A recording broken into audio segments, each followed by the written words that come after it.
பாரதிய ஜனதா கட்சி தொடர்ச்சியாக திராவிட முன்னேற்ற கழகத்தினுடைய இம்மாதிரியான மெத்தன போக்கை, அவர்களுடைய அலட்சியத்தை, பொறுப்பின்மையை தொடர்ச்சியாக கேள்வி கேட்டுக் கொண்டிருக்கிறோம். மக்களுக்கும் சொல்லிக் கொண்டிருக்கிறோம்.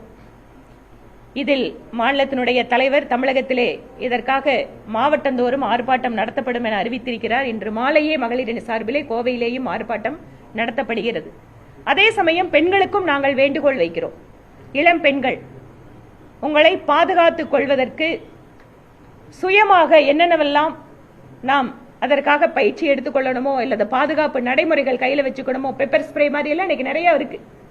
அதையும் நாமளும் இந்த நேரத்தில் வைத்துக் கொள்ள வேண்டிய ஒரு அவசியம் உள்ளாகிறது. ஏனென்றால் வாக்களித்த அரசாங்கம் நம்மளை காப்பாற்ற போது நாம நம்மை பாதுகாத்துக் கொள்ளக்கூடிய சூழலுக்கு உருவாகிறோம்.